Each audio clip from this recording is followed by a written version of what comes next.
আসসালামু আলাইকুম। করলা অনেকেই খেতে চায় না, আমরা অনেকেই শুধু ভাজিটাই খেয়ে থাকি। তবে এভাবে মাছ দিয়ে করলাটা রান্না করে খেয়ে দেখবেন, সত্যি না খেলে বুঝতে পারবেন না এটা কিন্তু তিতা হয় না। যে প্রসেস আমি রান্নাটা দেখাবো, আজ আমি রুই মাছ দিয়ে করলাটা রান্না করব। তো চুলা একটি প্যান বসিয়ে এখানে দিয়ে দিলাম রান্নার তেল। তবে মাছটা আমি আগে ভাজি করে নিব।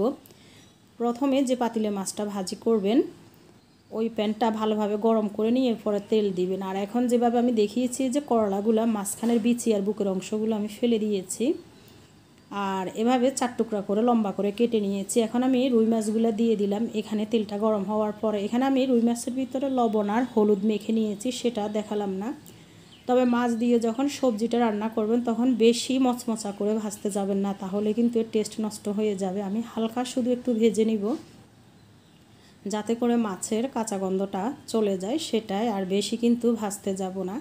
তবে মাছটা আপনারা ভাজার সময় এক পাশটা নিজে নিজে যখন উঠে আসবে এরপরে কিন্তু উল্টাতে যাবেন। বারে বারে যদি উল্টাতে থাকেন তাহলে কিন্তু যারা নতুন রাঁধুনি মাছগুলো ভেঙে যাবে। আর এ ধরনের ননস্টিক প্যানে কিন্তু মাছগুলো তলানিতে লাগে না, যেটা আপনারা দেখেই বুঝতে পারছেন। তো মাছটা আমি তুলে নিলাম। এখন চুলাটা অফ করে দিব, কারণ তেলটা গরম হয়ে গিয়েছে। এখন দিয়ে দিলাম আমি এখানে একটা পেঁয়াজ কুচি, সামান্য একটু লবণ দিয়ে দিব। যেহেতু আমরা মাছ ভাজিতে লবণটা দিয়েছি, লবণের পরিমাণটা এখানে অল্প দিব। আমি আলু দিব এখানে 2টা। দেখুন আলুটা ওইভাবে আমি কেটে নিয়েছি। এখন পেঁয়াজের সাথে আলুটা একটু লবণ দিয়ে ভালোভাবে ভেজে নিব, যাতে করে আলুর কাঁচা গন্ধটা চলে যায়। এখন আমি চুলাটা ধরিয়ে দিয়েছি, হাই ফ্লেমে দিয়ে আমি একটু ভেজে নিব। আর চুলার আঁচটা মিডিয়াম করে একটু ঢেকে দিব, যাতে করে আলুটা একটু সেদ্ধ হয় ভাজির ভিতরে। 3 থেকে 4 মিনিট আমি ভেজে নিয়েছি। এখন দিয়ে দিব টমেটো। এটা ফ্রোজেন করা ছিল, আপনাদের হাতের কাছে থাকলে দিয়ে দিবেন। মাছের তরকারিতে টমেটো দিলে খেতে ভালো লাগে।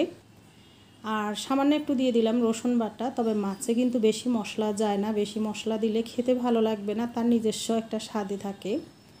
এখন আমি টমেটো, রসুন বাটা আর লবণ, পেঁয়াজ দিয়ে আলুটা ভালোভাবে একটু কষিয়ে নিব। এখন আমি দিয়ে দিলাম 1 চামচ হলুদ বাটা, 1 চামচের একটু বেশি মরিচের গুঁড়া দিয়ে দিলাম, আর সামান্য একটু জিরার গুঁড়া। এখানে হাতের কাছে যদি আস্ত জিরা থাকে সামান্য 1 চিমটি আস্ত জিরা দিয়ে দিবেন, মুখের নিচে পড়লে খেতে ভালো লাগবে। এখন আমি ফুটন্ত গরম পানি দিয়ে দিলাম, দিয়ে মশলাটা ভালোভাবে কষিয়ে নিব। রান্নায় সবসময় গরম পানি ব্যবহার করবেন, রান্নাটাও দ্রুত হয় আর এর টেস্টও বজায় থাকে। এখন আমি ঢাকনা দিয়ে রেখে দিব, কারণ আলুটা যাতে একটু সেদ্ধ হয়ে যায়। করলাটা দিলে কিন্তু বেশিক্ষণ চুলা রাখবো না।